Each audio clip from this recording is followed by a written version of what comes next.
Well, we should get on. Our subject is developing the whole person from childhood to maturity, a fairly all-embracing subject. I don't know that I have a great deal to say, however. It's sort of like, what do you think of the universe? There are important points, however, that need to be considered. The understanding of evolution in the orthodox scientific way is a push upward from below, as if our reality were to be understood in terms of where we've come from, and but only that, and not in terms of where we ourselves are reaching out to go. It's a very one-sided view, and not a valid view, although it seems perfectly valid, or a lot more valid, when you look at the animal kingdom, because there's very little self-directedness there. But our whole approach to life has been that for a lot longer than science has been around. The church, too, has been talking in terms of our being sinners, and not angels, and not even potential angels. And it's only because Christ got crucified on the cross that we have the potentiality now to be saved through His grace. But there is nothing redeemable in man as such, that we are all fallen and sinners, and, well, I could go on, and people have done so for centuries, describing where we really belong and not talking that much about where we could go.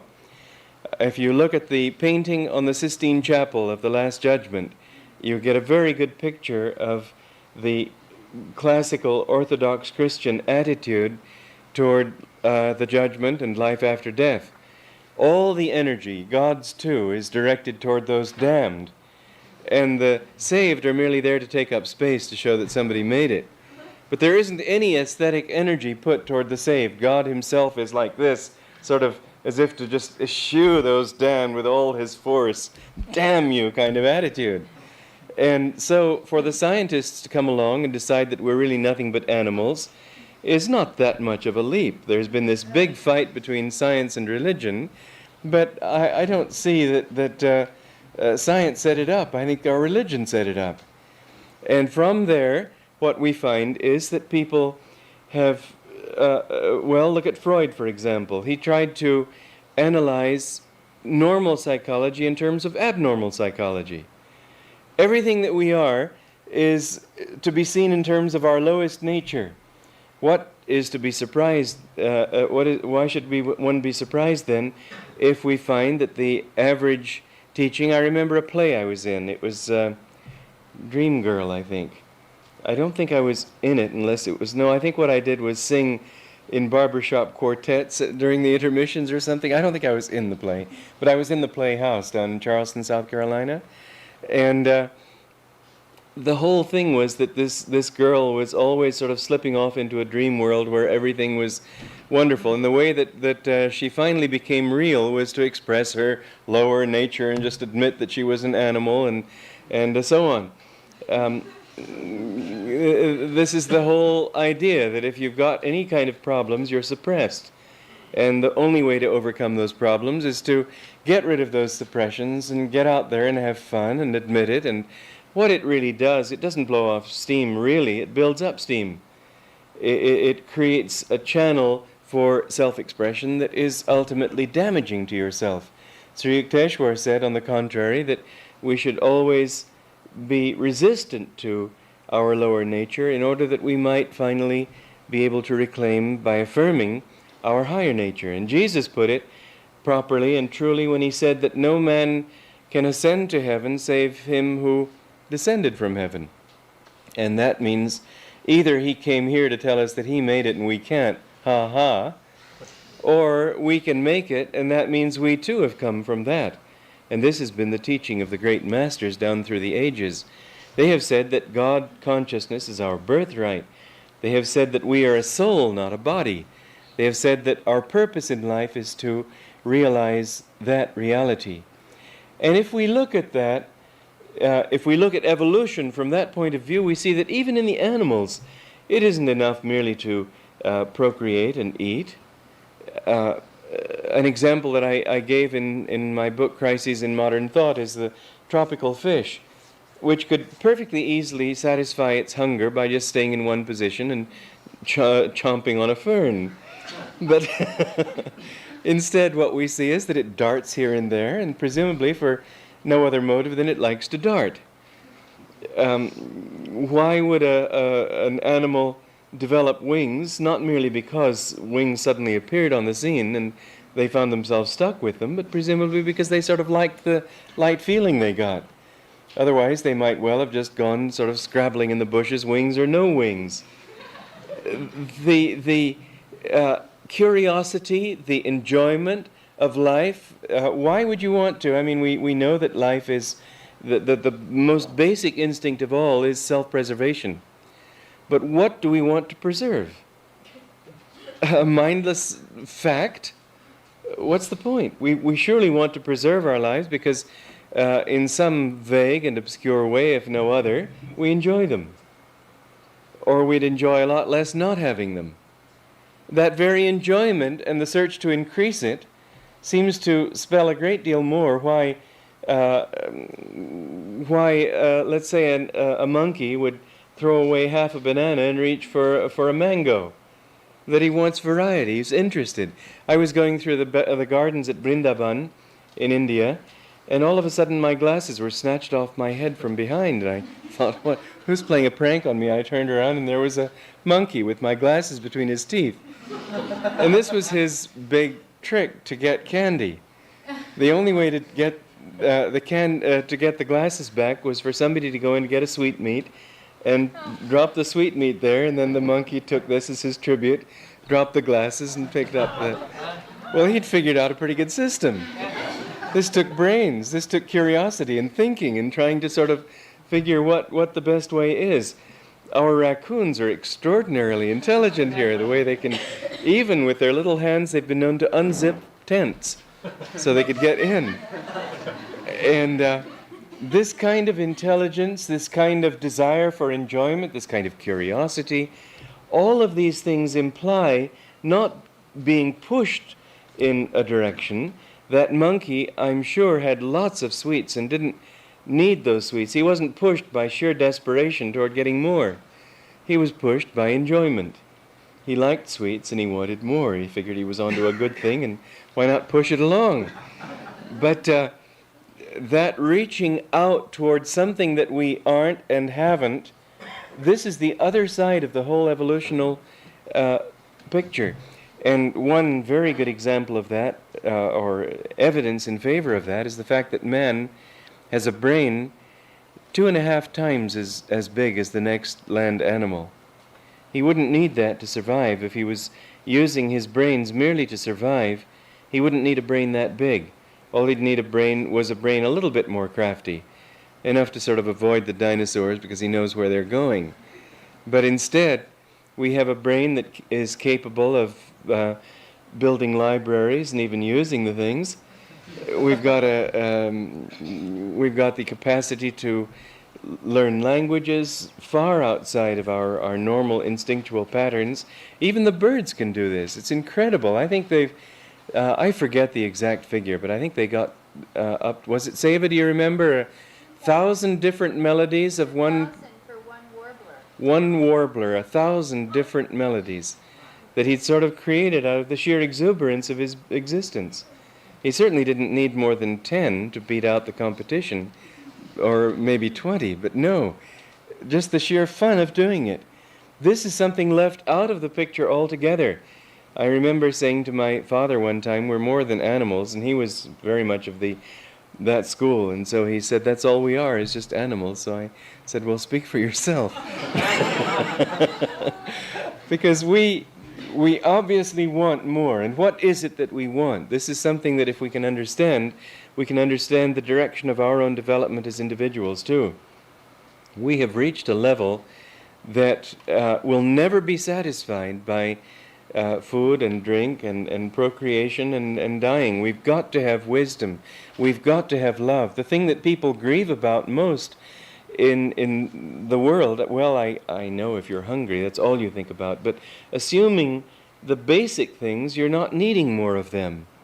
If you've got food, if you've got a roof over your head, if you've got clothes to wear, many of the old school of sociology would tell you that that's all man needs. And if we can give him a government that will provide that for him, he'll be happy. Here you all are. What are you doing here? You've got them all. I'm not planning to feed you, although if you insist, I could come up with something. No, there's something more. We want to satisfy the hunger of the heart. We want to satisfy the needs of the soul for joy, for real joy, for wisdom. And we must understand our educational system in that way too.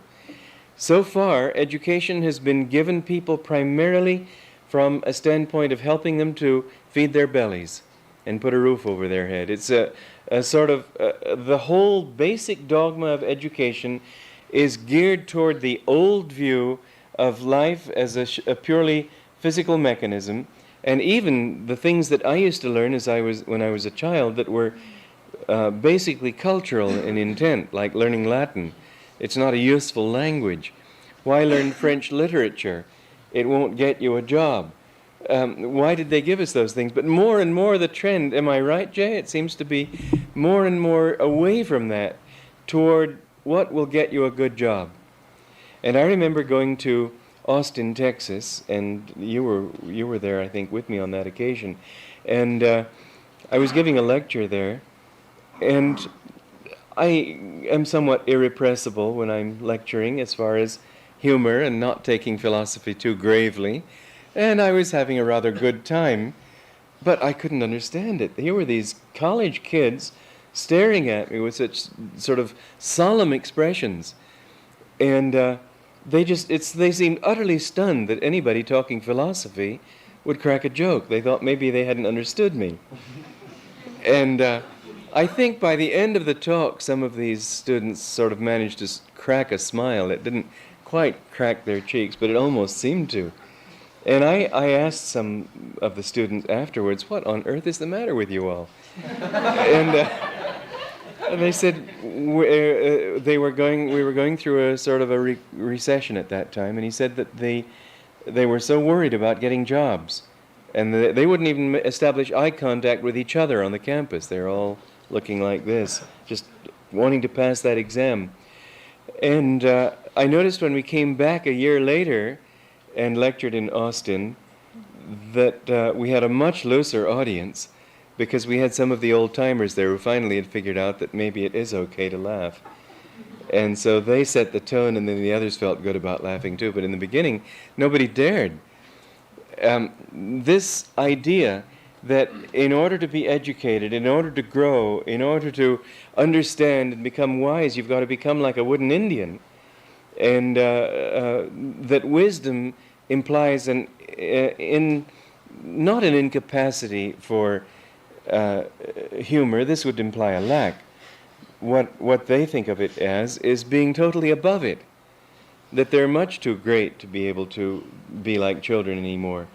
And so we see that very often the passage from childhood to maturity is a passage from a certain amount of spontaneity and joy and trust in life to increasing fixity of ideas and opinions and solemnity of attitudes and an incapacity to relate to anybody who thinks any differently from the way they think, that the way they think is the way everything has to be, and the universe had better shape up.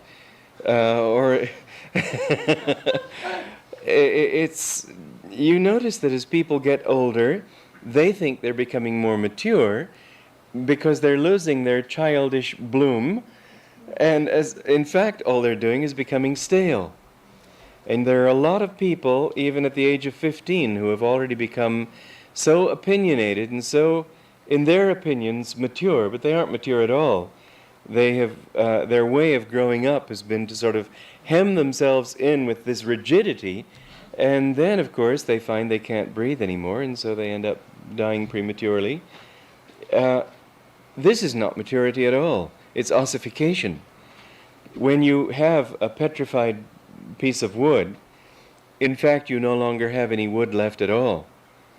What happens is that the water eats in to the grooves of the wood and gradually leaves minerals behind. The wood rots and those minerals take the shape of the wood, and finally you have what looks like an old tree stump, but isn't at all. It's merely minerals that have taken that shape. And so what you have when you have an ossified human being is somebody who looks human. What he really is, however, is just in the shape of a human being, a sort of mass of fixed ideas. Just like what when the Pandit came to visit Sri Yukteswar and was quoting all the scriptures and so on, and finally Sri Yukteswar said, "I'm waiting to hear you." And the man was quite astonished. He said, "What do you mean?" And Sri Yukteswar said, "Well, there have been plenty of quotations, but I'd like to hear something from your experience." Well, the man had nothing to say. From his experience, he had none. I have read recently something I find inconceivable, perhaps not even true, but the people are offering this as their own self-appraisal. It's not somebody else's opinion about them. That the average man never feels anything at all. That's pretty awful. Women are much better at that than men. But they needn't be. Men have the same capacity. It's just that men become, again, like these petrified pieces of wood, they become machines for making money. And women, too, sort of enter into that if they get into the business world and want to prove that they can be just as good as men, just as good lumps of petrified wood as men can be. Bravo! What we see is that it all starts in the schooling. That we give them this education that prevents them from feeling joy, from feeling that joy is a necessary goal of life. The goal of life is to make money in order to build a home, in order to have enough money for when you retire, in order to just always thinking about the future, about, well, if you get sick, then what will you do, and so on.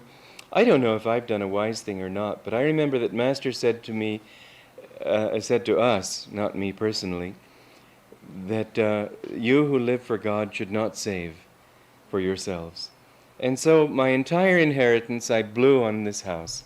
I figured, let us all have a place we can enjoy, have classes in and satsangs in and so on, and I'm just not going to worry about my future, and God's always taken care of me. And I think that we live a lot. I find that those people who worry about it's sort of like the monster comics, that when you you see these monsters who are specialists, let's say, at fighting dragons, and so they have dragons to fight, and other monsters are specialists at fighting some other kind of, I don't know what, but they've always got that kind of monster to do battle with. And other people who don't have those specialties never meet these monsters. It's sort of as if you put out these expectations, then that's what seems to come back to you. Now, I may have to eat those words someday, I don't know, but I've certainly proved it so far, and we have proved it so far. It's just incredible how we have been, as a community, how we have been protected. And even from serious things. Some mother told me the other night that her child fell 30 feet onto his head and was fine. He sort of was dazed for a couple of minutes and he was fine. Amazing. But it's just, we've seen this sort of story happen again and again. It reminds me of little Abner who fell from a cliff and fortunately landed on his head. But I hope that's not the explanation here. And so, if we really want to understand maturity, and if we've got to understand what we mean by maturity, if we want to understand how to educate ourselves toward that maturity, then we see things in a much more complete way. We see that the purpose of life, what we're here for, what everybody wants, if he's really honest with himself, is to reach out toward happiness. Happiness above all, that which will give him a sense of fulfillment, joy, Happiness is only a pale word compared to the joy of the soul. And all spiritual qualities that are what we really are. And when you hear the excuse that, well, I'm such and such because I'm only human, the answer to that is, no, you're not yet human, or you wouldn't be that way. Because if we are to understand who we are in terms of our potential, instead of in terms of where we've come from, then we have to understand ourselves as children of God, not as children of matter and of the body. We are not yet human until we have fulfilled what we have been born to accomplish as human beings, and that is to know God. This is what we're here for. And I remember a couple of young girls, about 17 years old, on a bus in San Francisco. And they were beautiful girls and happy and laughing, and I could see the whole bus was sort of envying them their youth, their beauty, their vitality.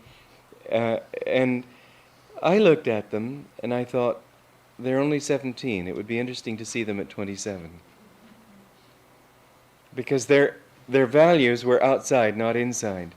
And what I've seen is so many people starting out on the road of life. You can't judge people by what they talk about. Asha went to a community conference up in Oregon, and there were a lot of people wanting to start communities, and they weren't interested in us. We've got a fantastic thing going here, and have put in a lot of years to make it happen, and have a lot to teach people who want to make such things happen themselves. But they wanted to talk about what they were going to do, instead of having Asha give a long talk on the things that we had to face and how we'd overcome them and so on. They had to sit and watch somebody show endless slides of this community that he was going to start someday, and he had about 3 other people involved.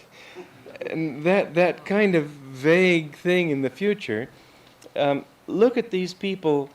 You look at young people and you think, and they themselves think, they've got the answer. Why? Because they've got the energy and the enthusiasm and the dreams. And it's true that people, as they get older, all too often lose their dreams, lose their idealism, lose their expectation of accomplishing anything, and you see people 50, 60 years old, and they're impossible to talk to because all you've got is sort of a clock there, a habit mechanism responding, instead of any kind of vital response to the person they're talking to or the situation they're dealing with. And so you see young people at least don't have that. And so you think, well, they're the real promise of the future. Well, are they or aren't they? If their ideals are right, then yes, they will continue to grow. You see some old people who are refreshingly alive and have a great deal more to give than anybody else because they've lived it and learned.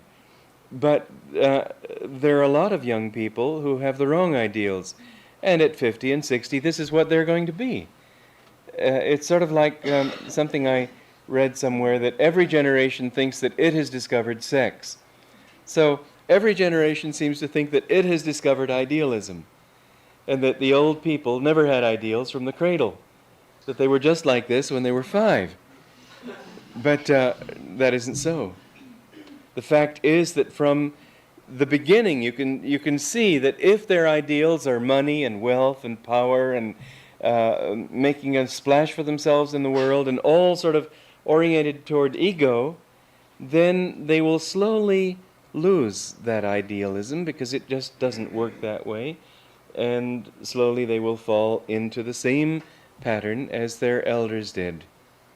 But those people who go into life seeking real maturity, not ossification or the loss of idealism, and equate this in some strange way with maturity, they will find that there is no end to their growth. What is maturity? Well, we could make a very simple illustration here. A child who's in the supermarket and wants an almond joy, and his mother isn't going to give it to him because it's too close to supper time, and it would spoil his appetite, and besides he's had too many sweets, and so she says no. And he lies down on the market floor and kicks and screams and throws a tantrum. Well, okay, it's unfortunate. Children do this sort of thing. We wish they wouldn't. But there it is. Some do and some don't. But imagine somebody of 50 doing that. Supposing he says that he wants to buy a car, and his wife says, no, we can't do that, and he gets all upset, even though he knows that she's saying that she's being sensible, and so he lies down on the house floor in the living room and starts kicking and screaming and throwing a tantrum. You'd say it was absurd, wouldn't you? You'd say he was probably slightly crazy. Nobody that age could act that immature and not be slightly unbalanced. But the further word to that is that it's an obvious symptom of immaturity, isn't it? And that as we grow toward maturity, we grow away from, what, tantrums? No. We grow away from not being able to relate to a broader reality than our own. We grow away from not being able to accept that there are other realities. Maturity means to grow toward being aware of other realities and being able to accept them, and finally, better still, to be able to relate to them. If you hold an opinion which I don't share, and the minute you start talking I try to shout you down, I've seen a lot of people do that. I would say that I was immature. But if, on the other hand, you have an opinion that is in opposition to mine, and I'm able to listen to your opinion, and not only to accept that you've got it because probably you're stupid and immature yourself and it's your problem, that's accepting but not relating to. But if I can go so far as to relate to it and try to understand where you're coming from, maybe even reaching the point of seeing that you too have a good point, and even though we differ, life is more fascinating for the fact that we can see it from different angles and recognize that these various facets all have their own beauty. Then that is definitely a sign of maturity. It's the polar opposite almost of that child who can't take it because his mother says no, even though it's for his own welfare, because he can't relate to any kind of reality that isn't what he himself wants. So we see that maturity in a human way, not considering the higher octaves of this thing, maturity in a human way means to become aware of how other people are. You have to have the facts. You can't. I know that there are many things that I learned in college that have helped me. I can't say specifically why often, sometimes I can. But very often it wasn't the facts that I learned that made them important. It was the very fact of being exposed to them. Things that I wouldn't have studied on my own, I'll grant you that. Things that I studied only because it was an assignment and I had to learn it. But now I realize that it has made me what I am, and in ways that I'm grateful for rather than remorseful of. So we have to say that facts are important, and the facts, even those that are thrust upon us, are good for us. I say that because so many people think that education should be only what the child himself wants, and the child himself doesn't always want what's good for him. He doesn't know why he needs to learn certain things. It's later that comes out. We have to learn, as a process of our maturity, to accept things that we don't want put upon us. To learn things, to learn facts, but after that, to be able to know the facts, to be able to accept that they're there, to be able to relate to them. I have learned in my own little bit of growing that I've done that invariably if I if I denounce a thought or disagree with a thing or just decide no too quickly without giving it a chance to let me know what it's trying to say, whether it be an opinion of somebody else or an opportunity or whatever it is, that I invariably lose. In other words, somebody was saying the other day, I have not about me, about herself, she has strong opinions. I said, opinions don't really matter at all. Truth is what matters. We shouldn't hold strong opinions. We should hold to truth, but we should always be willing to relinquish an opinion in favor of a proved reality. And if we make that truth our goal, then we can keep on growing toward reality, toward truth.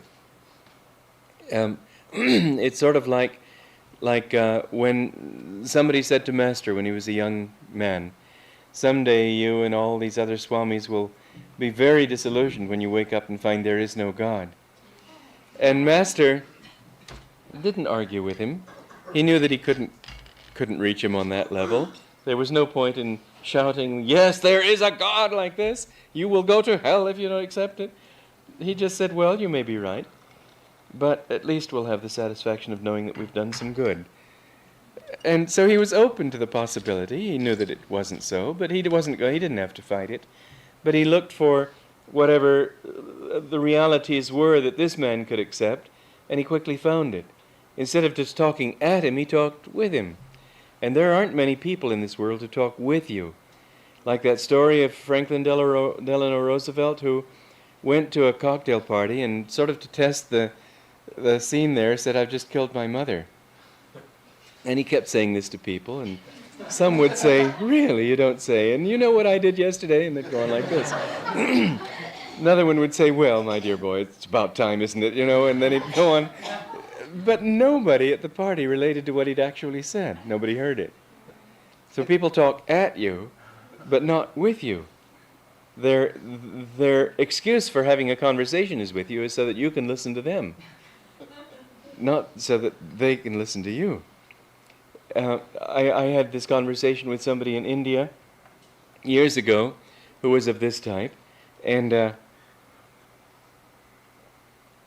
I was talking about the Bhrigu Samhita, and this is an old writing which gave predictions of individuals' lives, and it told their past lives and future lives and so on. It's a long story, and I won't get into it now. It's quite fascinating, I admit, but I'll have to leave you dangling. And anyway, he knew that I had been following this path for 25 years or so. He knew that I believed in the same things he believed. And yet, he didn't take me into account. I started talking about the Bhrigu Samhita and my experience there. "Yes, you see, there is a Bhrigu Samhita, and it's in Punjab. You will find several segments." Yes, I know. I went there. And and it told me about my past life. "Yes, you see, it tells you about your last life, and it will, you see, well, I happen to be one of these people who believe in what you might call transmigration of the soul." And I just let him babble. It didn't seem any point in carrying on. He wasn't talking with me. He wasn't even considering that if I had been following this path for this many years, I might conceivably believe in reincarnation. If I had been to the Bhrigu Samhita, I might conceivably know what it says, or I might conceivably know that it exists. None of these things entered into his mind. For maturity, we have to get rid of the idea of, first of all, of just facts that will help you to earn a living. And understand it as a human thing. To become mature, it doesn't mean not to know facts, it doesn't mean not to know how to make a living, but what I've seen is that when people are really concentrated, centered in themselves, able to do whatever they have to do, that they can, with a minimum of facts, go very quickly to the top of whatever they're trying to do. That they can master a trade, a profession, any field that they want to go into, because they've got themselves under control. Whereas if they think that they've got to do it from outside by just facts, just skills, they won't get nearly to that level. So maturity does not mean an either-or sort of thing. It includes the very things that education now gives you, but it puts it in a kind of perspective, it gives it a direction that enables you to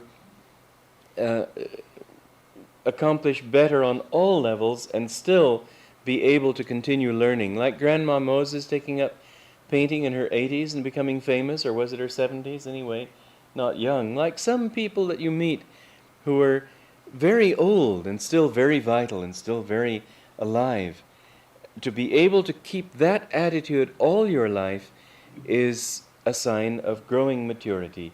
This kind of maturity, in fact, is something that can't be achieved as a goal. It's a direction that keeps on increasing. You never, as somebody said to Master, is there any end to evolution?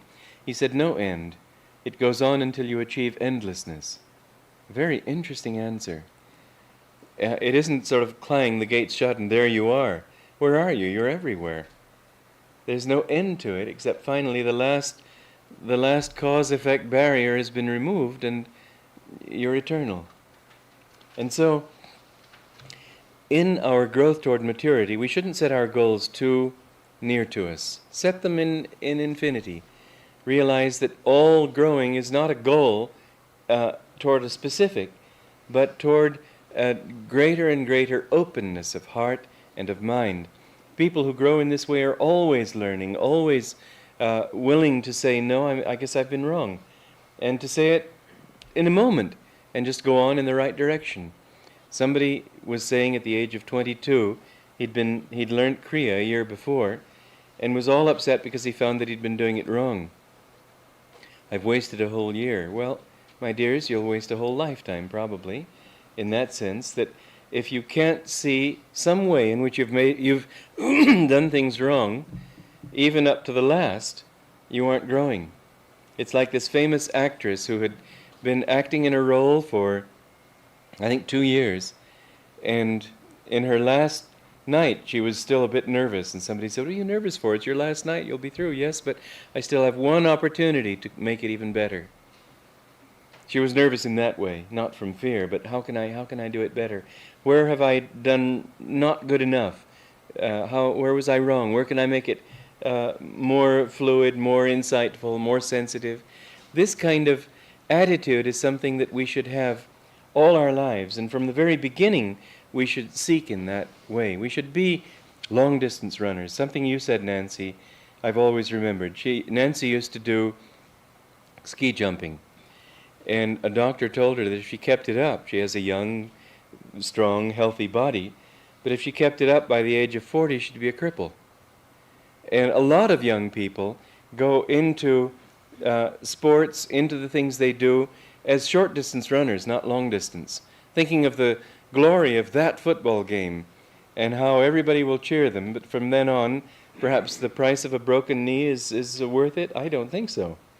I think we should be long-distance runners. We should encourage children also to take up those sports that will be something to keep their bodies fit and not used up late into old age. That we should give them that kind of knowledge that they can take and grow with, and not just that which once you've learned it, you've gotten everything.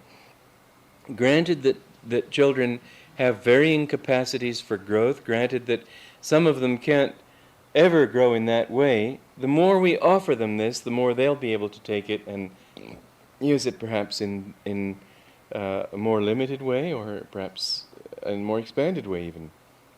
But the direction of education should be toward long-distance running, not toward thinking that when you've got your diploma, you'll have had it made. I can say for a fact that my education really began after I left college. And I think most people who have been to college would say that if they went to college to get an education and not just to get a job. One of the interesting things that we've discovered here at Ananda, it sort of came out of meditation really, but it really seems to add up. The basic tools that a person needs in order to be able to function effectively once again in a human body. Having been reborn into a body, he's like an athlete out of condition. He has to learn to use some of those tools again. It's like a language that you haven't spoken for quite a few years. I remember when I went back to Romania in 1980 or whenever it was, I hadn't spoken Romanian since I was about 12, and I never spoke it very well as a child, so that my knowledge of it was very rusty. But after I'd been there 10 days, I was able to speak it. Not well, but it was amazing how quickly it was coming back to me. I was acting as the interpreter for our party and able to carry on quite well. I managed to make a few rather colossal blunders. I remember the Romanians use reflexive frequently. So I wanted to say, with their reflexive way of talking, where can oneself go to eat? That's the way they would put it. But I put it wrong, and I wondered why the person I asked was roaring with laughter. Later I realized what I had asked was, where can one go to eat oneself?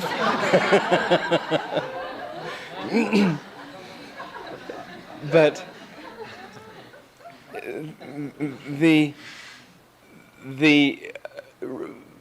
as you're exposed to living in a human body again, and the experience of it all, you gradually pick up, and the tools that you need to pick up in order to handle this existence are basically four. You have to learn how to control your body, how to use your body effectively. Your emotions, you have to get them under control so they don't just sort of grow like weeds and choke out all other growth in the garden of your consciousness, which in many people they do. They just don't know how to react except emotionally. They think you're being unreal if you're not shouting at them.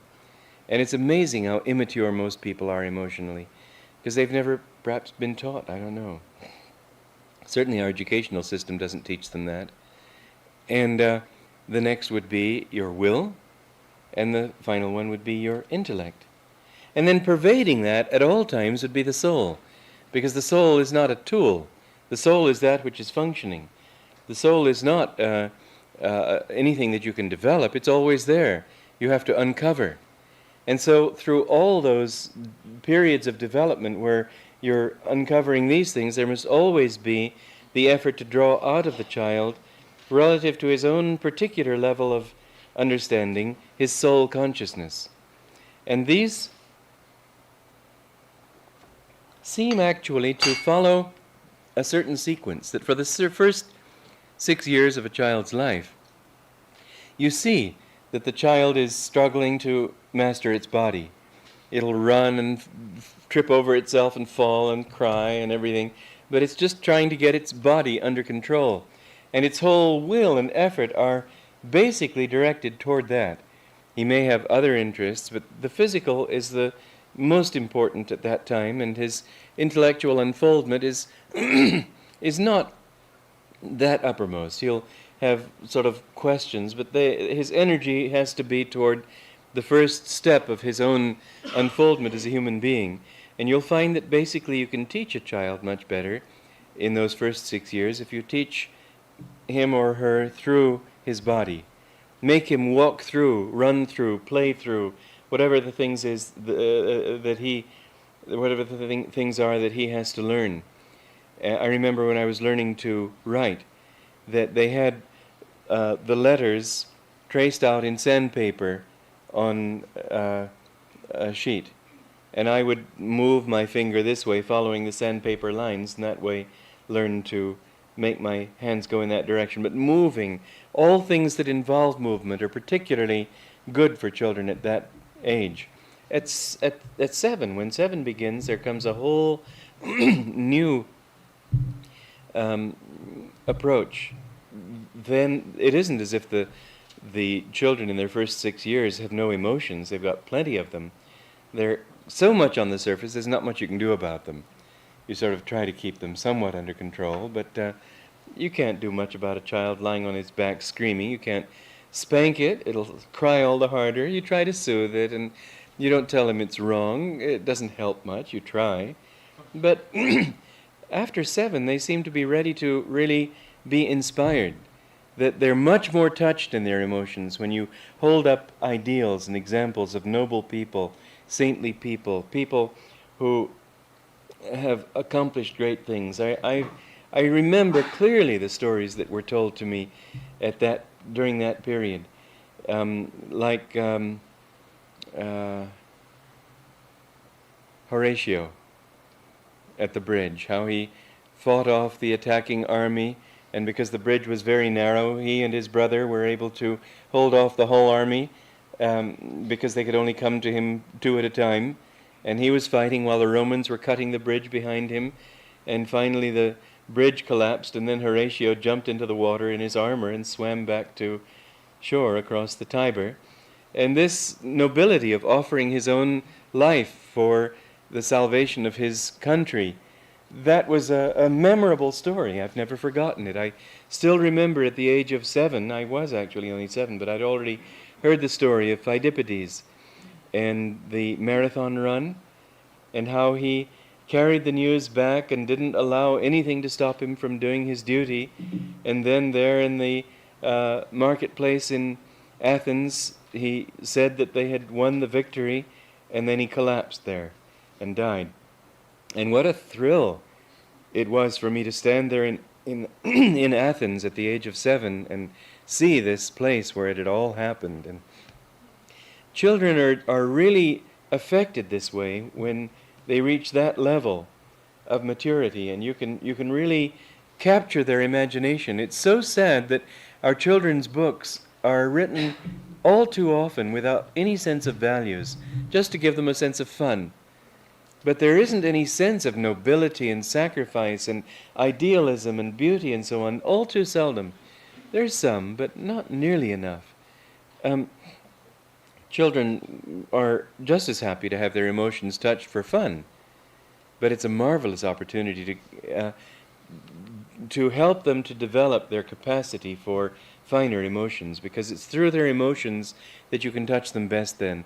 That's the age of hero worshipping. That's the age when children they need a hero to worship. They need someone to look up to. They need someone to idolize or idealize.